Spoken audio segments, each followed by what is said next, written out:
మరోవైపు జూబ్లీహిల్స్ ఉప ఎన్నికల్లో కౌంటింగ్ ప్రక్రియ చూస్తే కాంగ్రెస్ బీజేపీల మధ్య గట్టి పోటీ ఉండబోతున్నట్లుగా తెలుస్తుంది. చివరి వరకు విజయం దోబుచులాడే అవకాశం లేకపోలేదని విశ్లేషకులు భావిస్తున్నారు. ప్రభుత్వ రహమత్ నగర్ డివిజన్కి పరిధికి సంబంధించి మూడో రౌండ్ కౌంటింగ్ ప్రక్రియ కొనసాగుతుంది.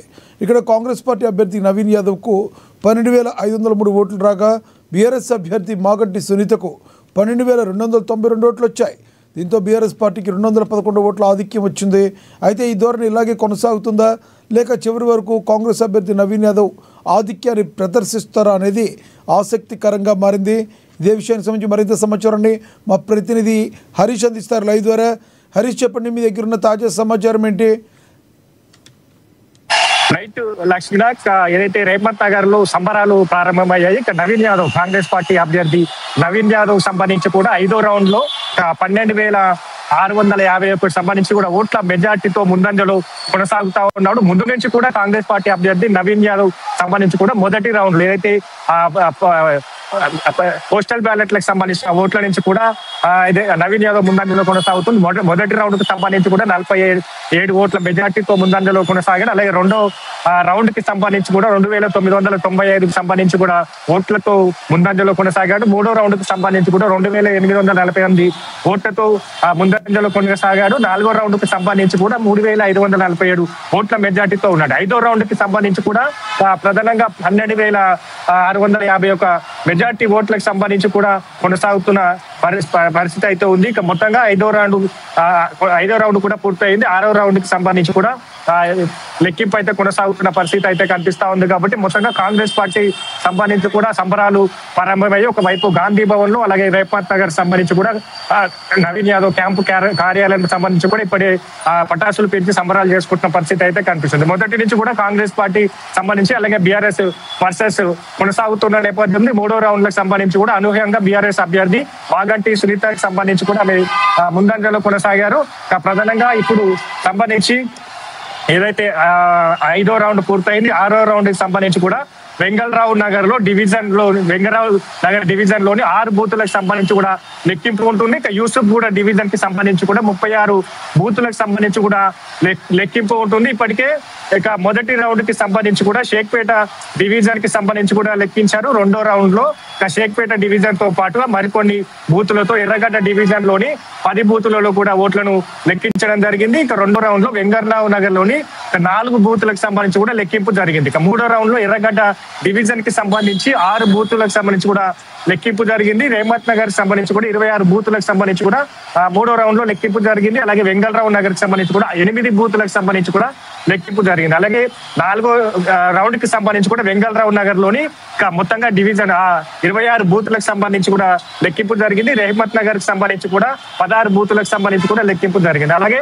6వ రౌండ్ లో ఇప్పుడు వెంగళరావు నగర్, యూసుఫ్ గూడకు సంబంధించిన బూతుల లెక్కింపు అయితే కొనసాగుతా ఉన్నది.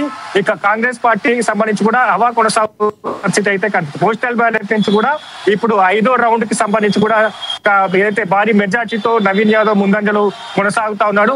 స్వల్పంగా బీజేపీకి సంబంధించి కూడా తన ఏదైతే ఇక్కడ ప్రదర్శన మాత్రం కనిపిస్తలేదని చెప్పొచ్చు. ముందు నుంచి కూడా బీజేపీ ఏదైతే స్వల్పంగా ఓట్లతో కొనసాగుతూ వచ్చిన పరిస్థితి అయితే కనిపిస్తా ఉన్నది. కాబట్టి ఇక ఇప్పటికే గెలుపు ఖాయమన్నట్టుగా కూడా ధీమా వ్యక్తం చేస్తున్నారు. పిసిసి చీఫ్, అలాగే మంత్రి పొన్నం ప్రభాకర్, అలాగే మంత్రి వాకిటి సిఆర్కి సంబంధించి కూడా ఇప్పటికే కాంగ్రెస్ పార్టీకి సంబంధించి కూడా గెలుపు ఖాయమైపోయింది. మెజార్టీ కోసమే ఎదురు చూస్తా ఉన్నాం. ప్రజాపాలనకే జూబ్లీహిల్స్ ప్రజలంతా కూడా పట్టం కట్టారు.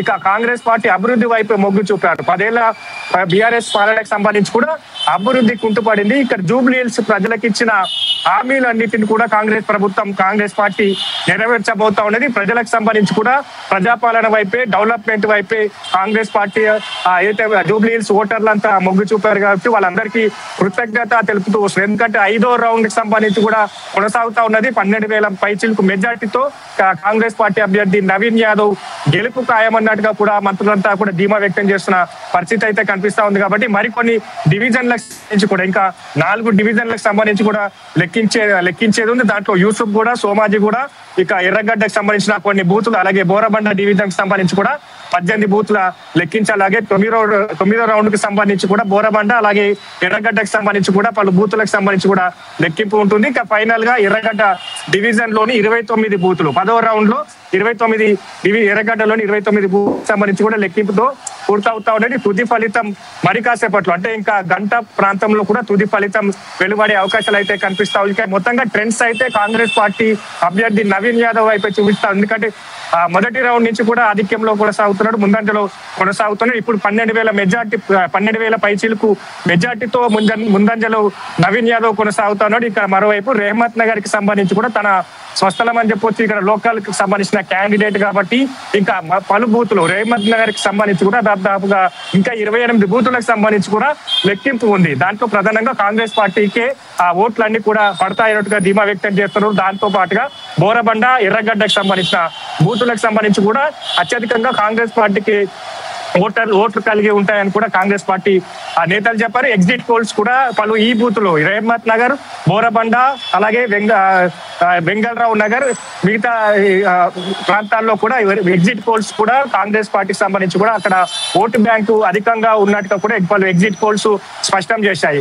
ఇందులో భాగంగానే ఇక ఈ వచ్చే బూతులకు సంబంధించి కూడా ఇక మెజార్టీ పెరిగే అవకాశాలు అయితే కనిపిస్తా ఉన్నాయి. ప్రధానంగా ఇప్పటికే కాంగ్రెస్ పార్టీ నేతలు కావచ్చు మంత్రులంతా కూడా ధీమా వ్యక్తం చేస్తున్నారు. దాదాపుగా 35,000 పైచీలకు ఓట్ల మెజార్టీతో కాంగ్రెస్ పార్టీ అభ్యర్థి నవీన్ యాదవ్ గెలుపు ఖాయమంటూ కూడా ఇప్పటికే ధీమా వ్యక్తం చేస్తున్న పరిస్థితి అయితే కనిపిస్తా ఉన్నది. కాబట్టి ఇక మరి గంట ప్రాంతంలో తుది ఫలితం వెలువడే అవకాశం అయితే ఉంది లక్ష్మణ్.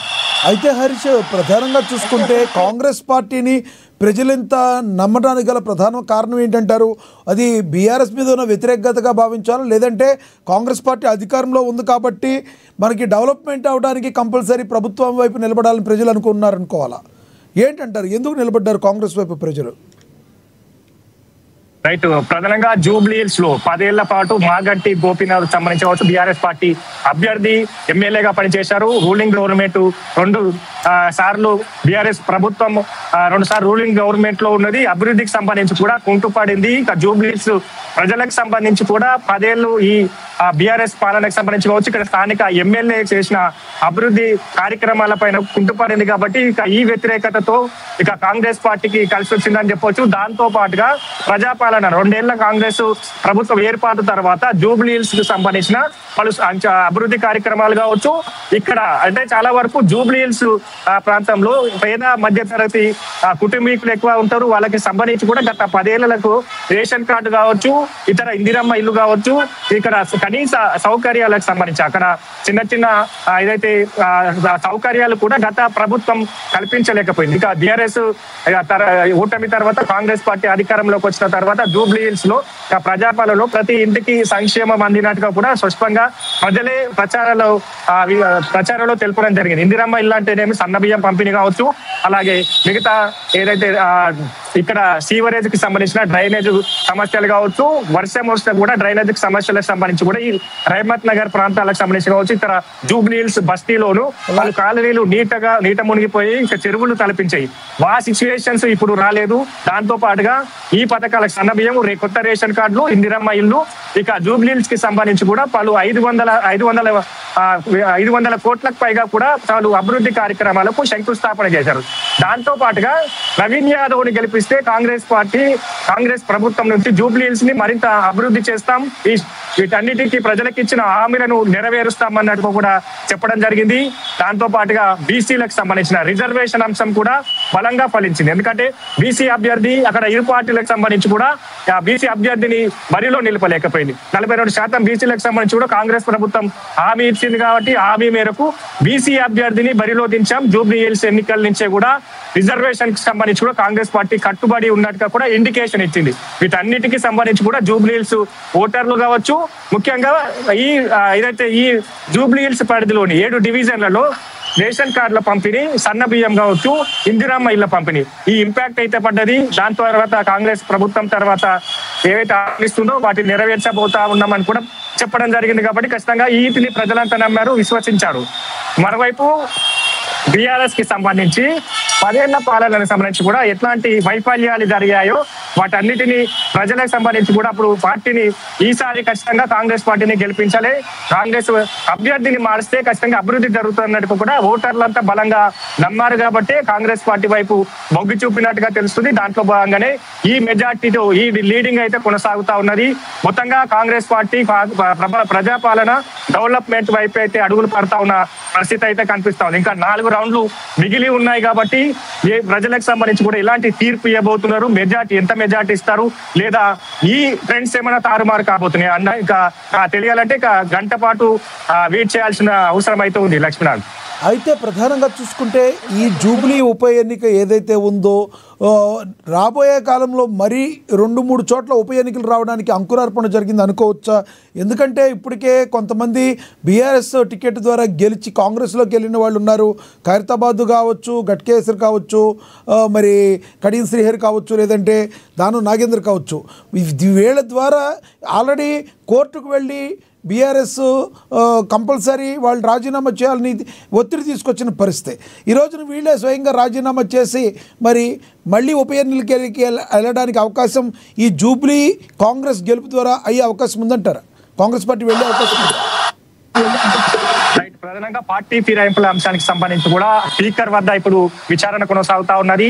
దాంట్లో 10 మంది ఎమ్మెల్యేలు కాంగ్రెస్ అధికారంలోకి వచ్చిన తర్వాత 10 మంది ఎమ్మెల్యేలు బీఆర్ఎస్ నుంచి కాంగ్రెస్ పార్టీలో చేరారు. వాళ్ళపైన చర్యలు తీసుకోవాలి, పార్టీ ఫిరాయింపుల చట్టం ప్రకారం వాళ్ళపైన వేటు వేయాలంటూ కూడా బీఆర్ఎస్ ఎమ్మెల్యేలు ఇక్కడ ఫిర్యాదు చేసి సుప్రీంకోర్టును ఆశ్రయించారు. సుప్రీంకోర్టు కూడా ఇక స్పీకర్ కి చర్యలు తీసుకోవాలంటూ కూడా ఆదేశించింది.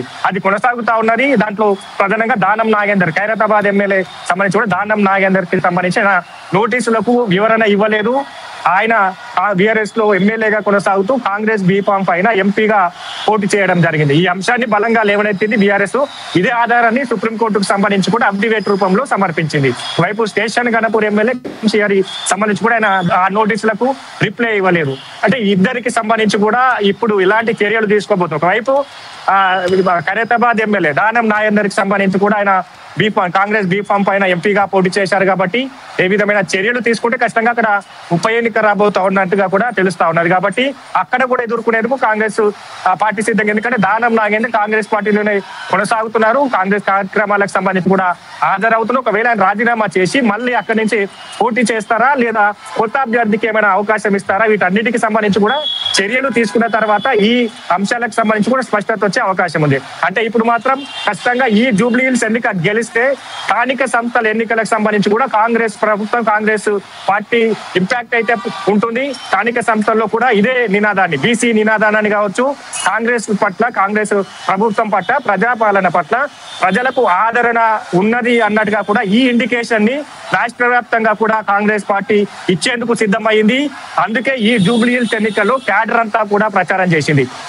స్థానిక సంస్థల ఎన్నికలకు సంబంధించి ఇక్కడ గెలిస్తే ఇంపాక్ట్ అంతా కూడా గ్రామీణ లెవెల్లో అక్కడ వెళుతుంది. కాంగ్రెస్ ప్రభుత్వానికి కాంగ్రెస్ పార్టీకి ప్రజలకు ఉన్న ఆదరణతోనే జూబ్లీ హిల్స్ లో ఈ నవీన్ యాదవ్ కాంగ్రెస్ పార్టీ అభ్యర్థి నవీన్ యాదవ్ ని గెలిపించారు ప్రజలు అన్నట్టుగా కూడా ఈ ఇండికేషన్ ని స్థానిక సంస్థల ఎన్నికల్లో వాడుకునేందుకే ఇంత సీరియస్ గా తీసుకుంది, ప్రచారాలు నిర్వహించింది, హామీలు ఇచ్చింది. ఇప్పుడు ఈ ట్రెండ్స్ కు సంబంధించి కూడా అయితే 30 రోజుల నుంచి కూడా ఈ నేతలంతా కూడా ప్రచారాలు నిర్వహించారు. ఒకవైపు బీఆర్ఎస్ కూడా తన సాయశక్తులా ప్రయత్నించింది, ఎందుకంటే తమకు ఆదరణ లేదు, బీఆర్ఎస్ లో కనుమరుగైన